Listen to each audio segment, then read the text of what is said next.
Wrap me in bacon, wrap him in bacon, and pour bacon crumbles on my head. Pour bacon crumbles on his head. Now that I think of it, I'll just go to Little Caesars. So go to Little Caesars. Get a bacon wrap deep dish pizza instead. Get a bacon wrap deep dish pizza instead. Get a Little Caesars large, hot and ready bacon wrap deep dish pepperoni and bacon pizza wrapped in over 3.5 feet of bacon for just $12 at participating locations plus tax. Pizza.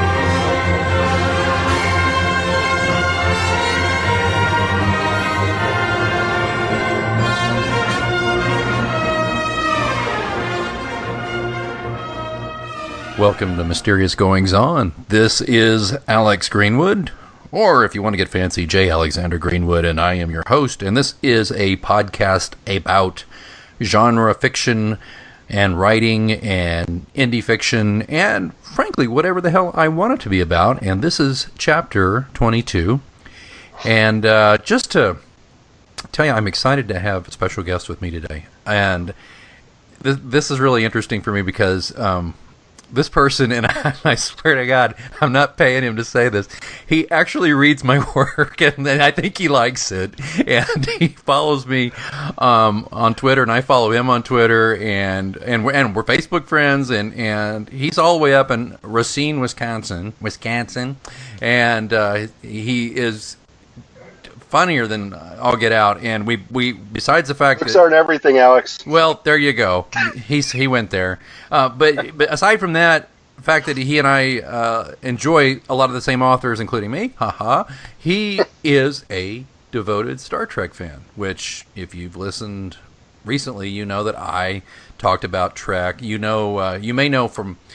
Well, you may not know, but I've had other shows or other things where I have been very vocal about my dislike for Star Trek Into Darkness, and that was something. So anyway, that being said, my good friend Mike. Hello, Mike. Welcome to the show. Hello, Alex. Thank you. Thank you for having me. Oh my gosh, thanks for connecting, and really thanks for reading my work and your great reviews and comments and support. And you're like one of the few guys and gals who say, "Hey, when's that next book coming out? Come on, man." You know, when is that next book coming out? Oh, well, can I just get back to you on that?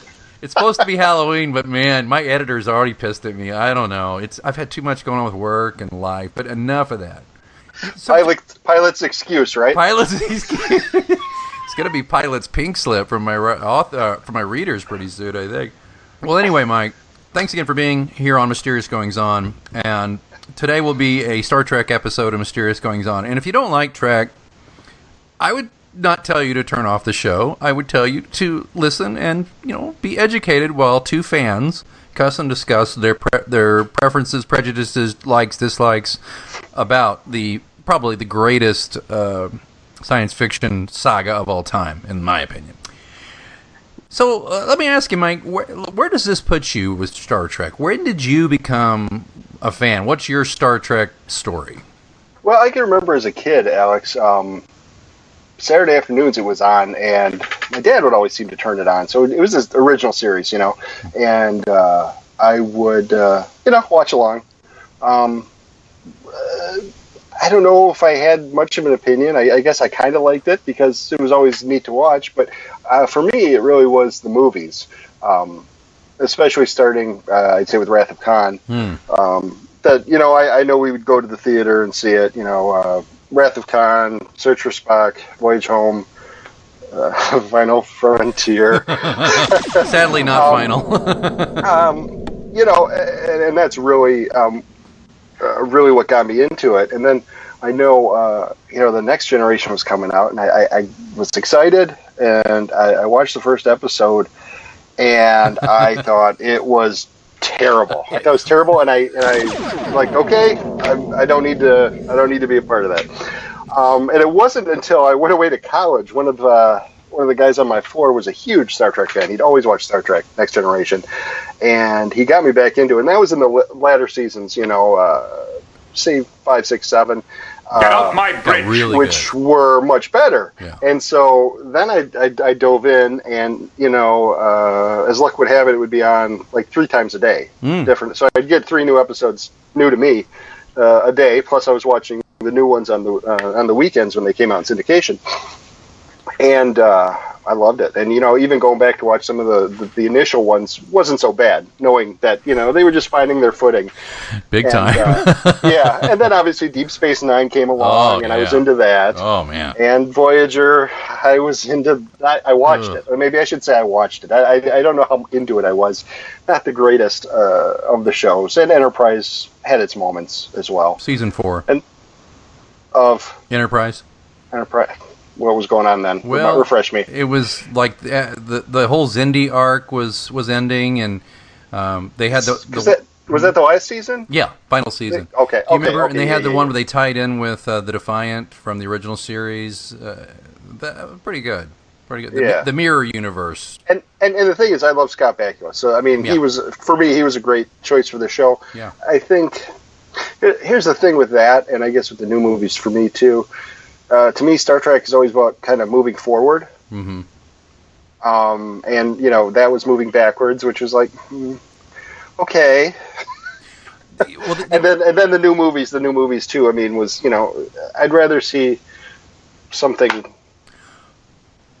further out in the timeline than going back. A progression. Well, then you might not like the new series, from what I understand. However, yeah. I mean, at least I think they're going to do it like Fargo or American Horror Story, right? That's my understanding too. So every season will be different. And Brian Fuller is excellent. He has he worked on one of the. I think he worked on Next Gen or Deep Space Nine at one point, and he's done some other shows that are pretty quality. But they also got Nicholas Meyer. No, that's all I had to hear, buddy. That's all. Yeah. That's what I was like. Okay, I'm in. What I'm worried about with the new show is though, they're airing the first episode on CBS, and then it's going to their new the internet, and I think that's kind of sucky. Yeah, because you don't. Here's something else you have to pay for. What I say about that though is the same thing I say about the new stuff. Bad Star Trek's better than no Star Trek at all. Unavailable Star Trek is better than nothing. Than not having anything. If I got to work for it, fine, I'll do it. I'm a fan. I should also mention, I also read the dang books. They put out books every month. I pretty much read all of the Next Generation, Deep Space Nine, Voyager, Enterprise, all those books. Wow. I lost. It's not that I don't like them. I just my reading time is so diminished. I used to read the books back in the day, but nowadays I feel guilty if I'm reading. I feel like I should be writing. But when you said wait, what was it? Something you said. But when the new show, Nicholas Meyer, by the way, folks, directed Star Trek 2. He wrote Star Trek 4. He basically wrote Star Trek 2 and didn't get a credit. And he also was directed Star Trek 6. Which is one of my personal favorites. 6.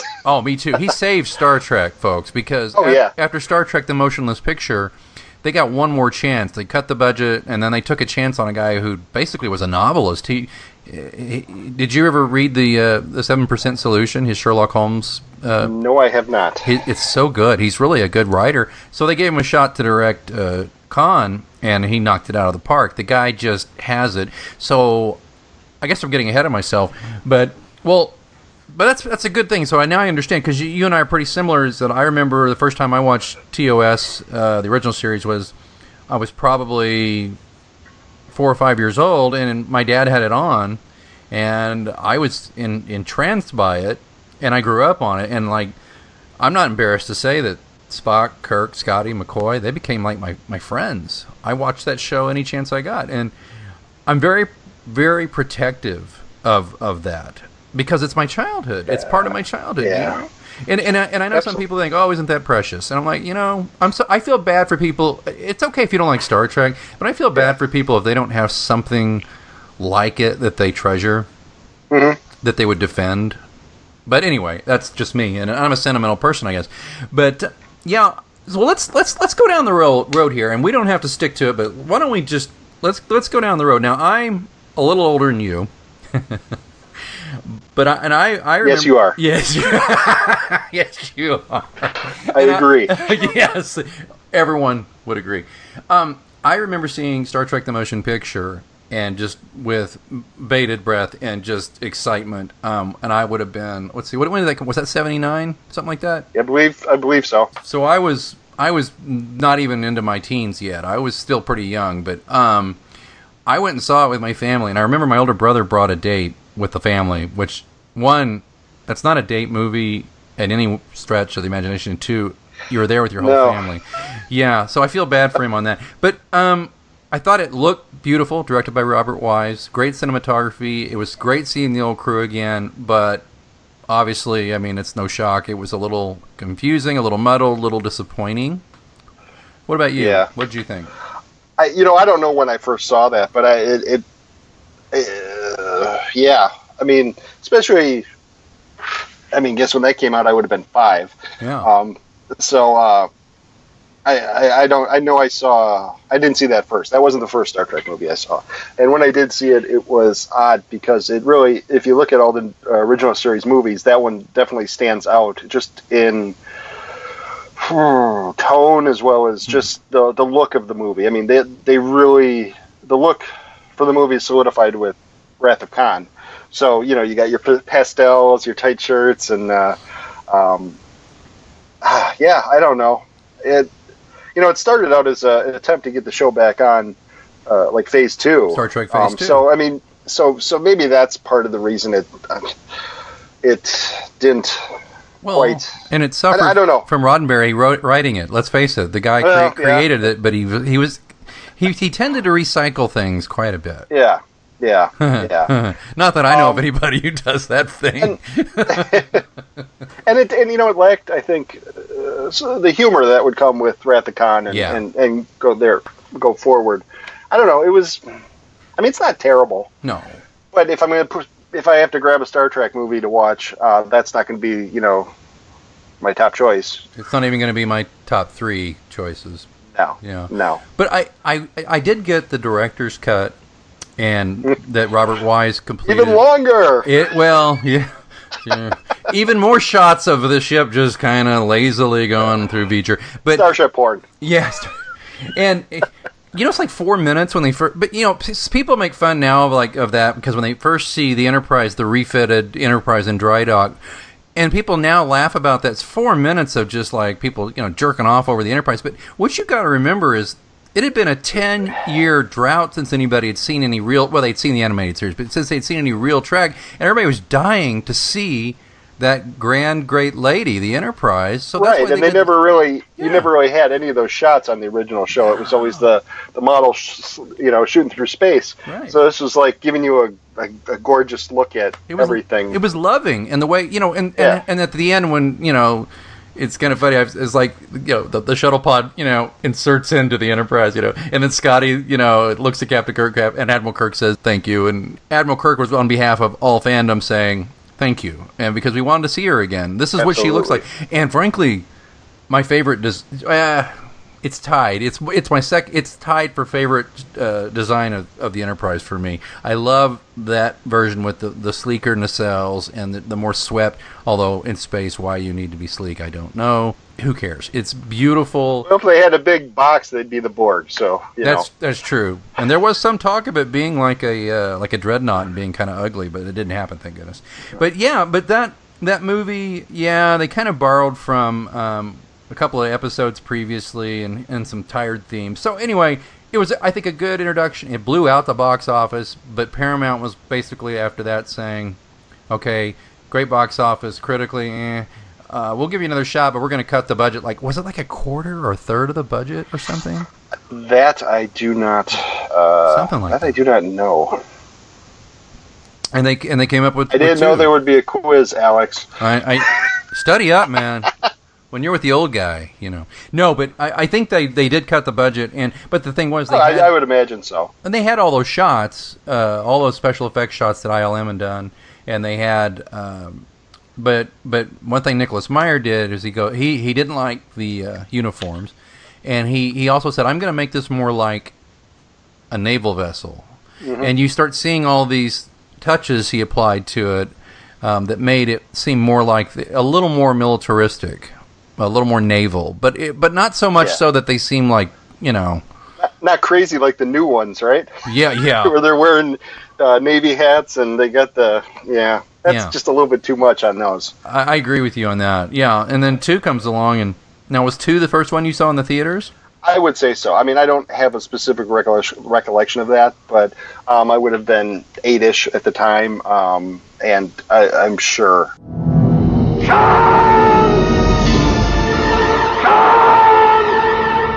I was there, and then even I've seen this movie so many times, it's ridiculous, I mean, I couldn't even count. I mean, I could quote so much. And this one's generally considered the best. I agree.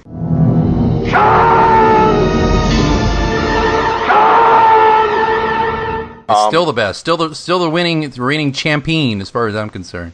Yeah. I'll chase him round the moons of Nibia and round the Antares maelstrom and round perdition's flames before I give him up. I can't argue against that necessarily. I have, six holds. I don't know why 6 is so watchable to me, but and it does so many things that I like. But we'll get to 6. We will, but Ricardo Montalban, From hell's heart, I stab at thee. For hate's sake, I spit my last breath at thee. Buff Ricardo Montalban doesn't have did no scenes with William Shatner at all in the entire shooting, and it was all pieced together, and it looks like they are butting heads. Mano and mano. It looks realistic, magic of movies. Yeah, it's kind of like De Niro and Pacino in Heat. If you ever seen Heat with De Niro and Pacino. It's been a while. It's a great movie, but they're in a scene together, but they're never in the same scene. There's cutaways to them, and some have speculated they didn't actually play the scene off each other, which I don't think is true. 7 years in Folsom. In the hole for 3. McNeil before that. McNeil is tough as they say. You looking to become a penologist? You're looking to go back? I chase down some crews, guys just looking to fuck up, get busted back. That you? You must have worked some dipshit crews. I worked all kinds. You see me doing thrill-seeker liquor store holdups with a Born to Lose tattoo on my chest? No, I do not. Right. I am never going back. Then don't take down scores. I do what I do best. I take scores. You do what you do best, trying to stop guys like me. So you never wanted a regular type life, right? The fuck is that? Barbecues and ball games? Yeah. This regular type life, that your life? My life? No, my life. No, my life's a disaster zone. Guy told me one time, don't let yourself get attached to anything you are not willing to walk out on in 30 seconds flat if you feel the heat around the corner. We're sitting here. You and I are like a couple of regular fellas. You do what you do, I do what I gotta do. And now that we've been face to face, if I'm there and I gotta put you away, I won't like it. But I'll tell you, if it's between you and some poor bastard whose wife you're gonna turn into a widow, brother, you are going down.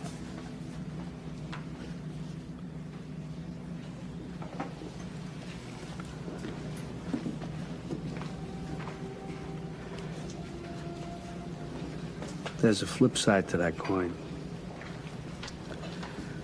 What if you do got me boxed in, and I gotta put you down? Because no matter what, you will not get in my way. We've been face to face, yeah. But I will not hesitate. Not for a second.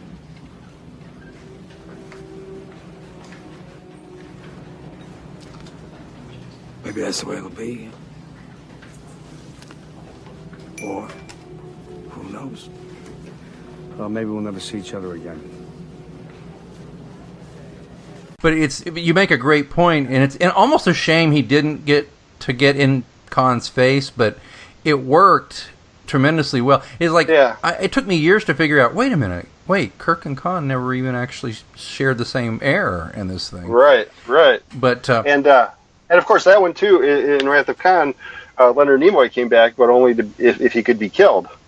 Right. He was like, well, look, and that got out, so they killed him off in the beginning of the movie for the Kobayashi Maru. And everybody was like, whew, guess that's all done. That's it. That's all, no problem. Nothing going to happen to him now. All right. Well, one of the best lines in all Star Trek, "You have been and always shall be my friend." Yeah. I don't know about you. I blubbered. I was a kid. I cried.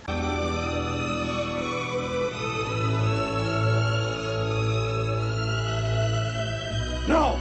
You'll flood the whole compartment. He'll die. He's dead already. It's too late.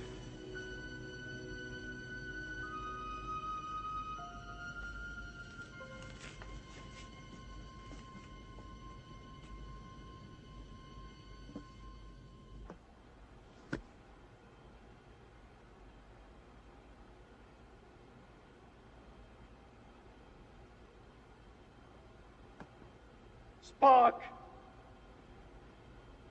Ship. Out of danger. Yes. Don't grieve, Admiral. It is logical. The needs of the many outweigh The needs of the few. or the one.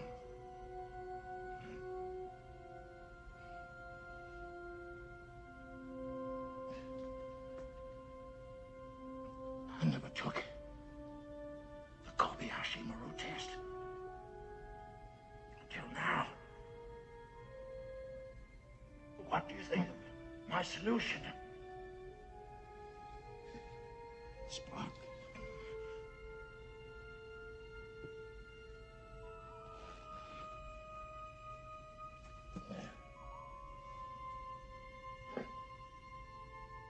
I have been, and always shall be, your friend.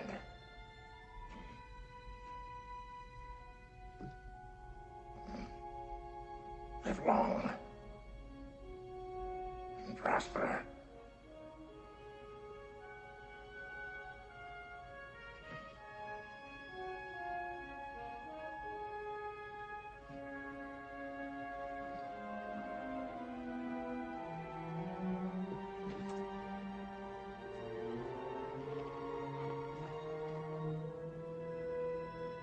No. Oh my gosh. I tried very hard. I don't not to remember make ever notice. crying. I've been accused of not having emotions, but Not me. I didn't blubber, but I was all, that kind of thing. And I was it's like, oh man, Spock. I have a question. Let me ask you as a fellow fan. And I don't think I've ever asked this or heard this. Because you hear a lot of if you pay attention, like some of the backstage chatter, how half of them hate Shatner and all that. And whatever, who cares? He's probably earned a lot of that. Who cares? yeah. But like Walter Koenig and George Takei, there's almost like a kind of a bitterness, like they don't get a lot to do. But I'm sitting there watching Khan, I'm going, wait a minute, Koenig, Chekhov, you got a very prominent role in this movie. You're the first officer of the Reliant. Koenig has all these scenes, and what I wondered was this: if you're a true Trekker, you know that Chekhov technically never met Khan, unless you make the assumption he was below decks and he was off duty. Yeah. But Sulu did. So why didn't that switch? Why wasn't Sulu, who was a lieutenant in the original series, and Chekhov was an ensign. Why wasn't Sulu promoted up and a first officer rather than Chekhov? And wouldn't Chekhov be taking his turn teaching at the academy instead of... I know, it's a really nth degree question, but you ever thought of that? No, I guess I never really have. Yeah, see, that's how granular I get. I sit there watching... Yeah, no, that is a good point, and... why didn't Takei get the meteor role out of that? I just wonder about that. Maybe because he was Russian. The character was Russian, and, it's always... I mean, 80s were a big... U.S. versus Russia. And Cold War kind of thing. You think they wanted to highlight the Russian more? Maybe just that, everybody's getting along. In the future, and I don't know. I mean, I that's just a guess. I really don't. I just always wondered. I don't know. They could have went either way. You're absolutely right, though. Yeah. But, at the same time, Takei will get his time in Star Trek 6. He gets... then some. The center chair. He gets a ship. Yeah, he gets the center chair. That's fair. That's fair to say. Well, I think 2 fires on all cylinders. Absolutely. I think the New York Times film critic at the time, Pauline Kael, said that's more like it was the first line of her review after that, and I think we all thought that. So yeah, and we can always go back. But so then it led to Spock. Of course, spoiler alert. Hey, really? You're gonna kill him. You got to bring him back, right? Well, there you go. Well, all of a sudden they're making all this money, and from what Nimoy really seemed to have softened before the end of his life, because every interview or everything I read, he was like, I didn't want to die necessarily. I just thought that if the show was done making movies after that one, I wanted a spectacular death scene. And then when it so they called him and they said, Lenny, buddy, we're going to make another movie. We need you back. And I don't remember how he said. I don't know if his agent suggested it or who, but he just like, yeah, okay, if you're going to do this, tell him you want to direct. Direct it, right. Of course, Shatner had a most favored nations clause, so that meant that eventually he'd get to direct. But we'll get to that in a minute. And that's kind of fair, I guess. Those two were the... Yeah. I'd argue the three, DeForest Kelley as well. I think they were the show. I don't think you lose any of those. You could you could lose a Chekhov, you could lose a Sulu, you can lose a Uhura and still make a Star Trek movie. I don't think you could lose Scotty, my friend. I love Scotty. I had the action I love him too, but I'm saying, without one of the big three... The Holy Trinity. You got a problem. Well, yeah. Yes, you'd have an issue. And D. Kelly had no interest in directing stuff, and he actually, too, all the trivia just flies out of me. I believe that they negotiated that Shatner and Nimoy both went to the producers for 6 and made sure that DeForest Kelley got $1 million for Star Trek 6, by the way. He never got paid that much in his life.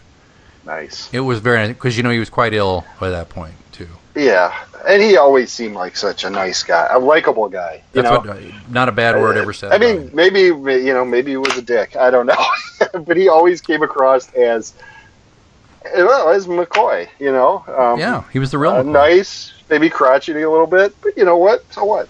Well, everything, and he was a poet. Did you ever read any of his poetry or hear him recite? No, not at all. You really owe it to yourself to YouTube DeForest Kelley poetry and see him reading. I wasn't told there would be homework, Alex. I'm just telling you.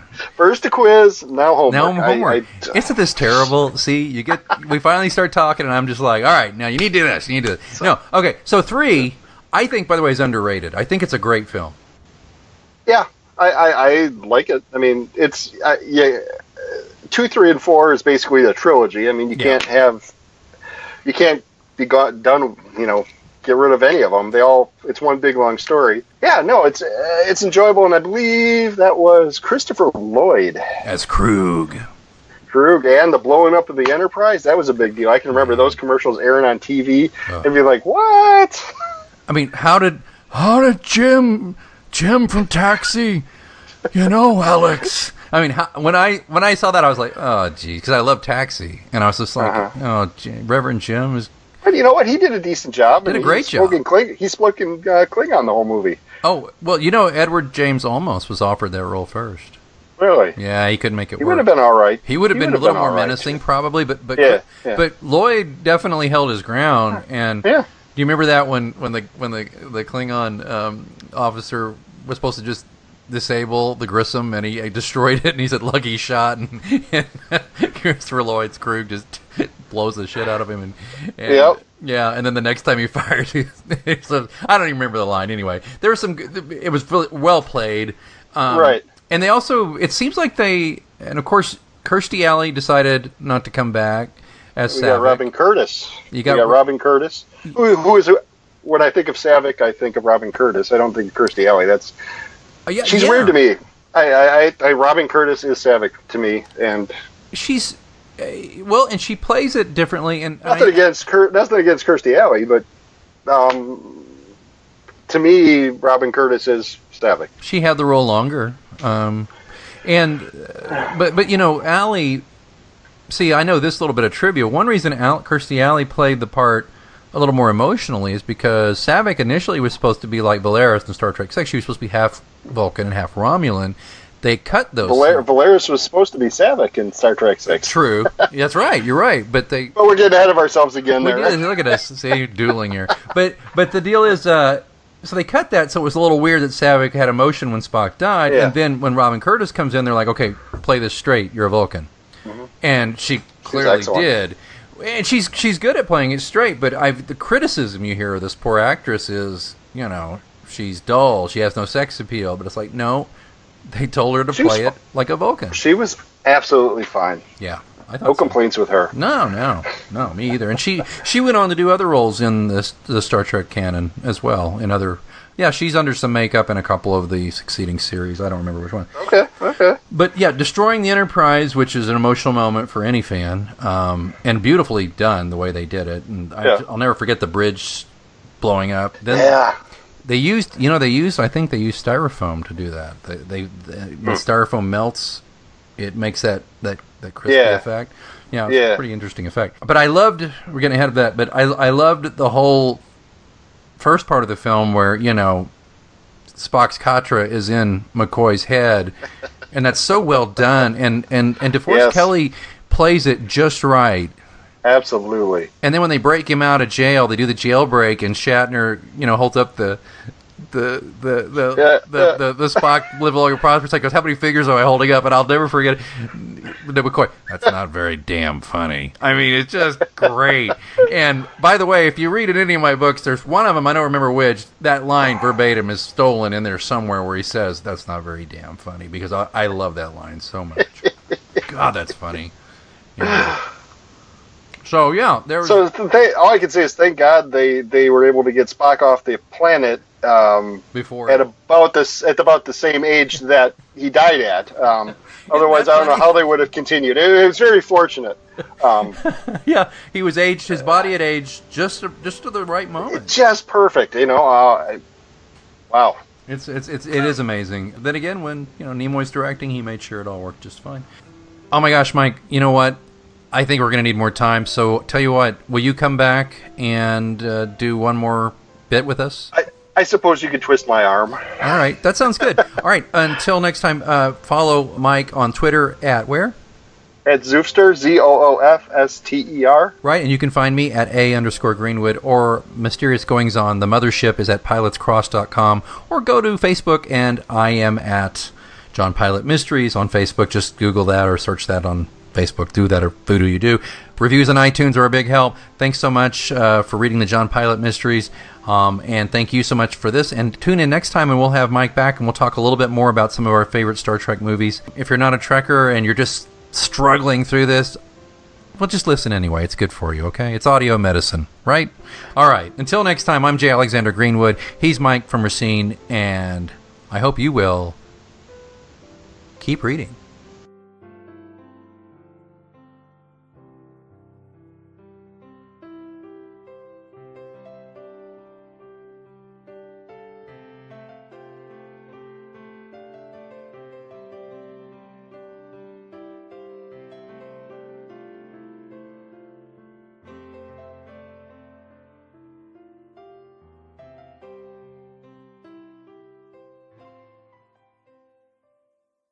And now, an ad from Dad. All right, save money on car insurance when you bundle home and auto with Progressive. Can I take these off? All right. What is this? This looks good.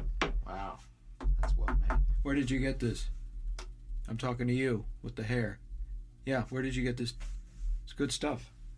That's That's solid. That's not veneer. That's solid stuff. Progressive can't save you from becoming your parents, but we can save you money when you bundle home and auto. Progressive Casualty Insurance Company, affiliates, and other insurers. Discounts not available in all states or situations. Napa know-how. It's Love Your Car Month at Napa. And to show your car the love, get a Napa bucket for $2.99 and save 20% on almost everything you can fit inside, like car wash, car wax, and tire shine. So save some cash and look good doing it by getting 20% off with the Napa bucket. Quality parts, helpful people. That's Napa know-how. Napa know-how. At participating Napa Auto Parts stores, exclusions apply. Minimum 3 items may not be combined with other offers. Offer ends 4/30/19.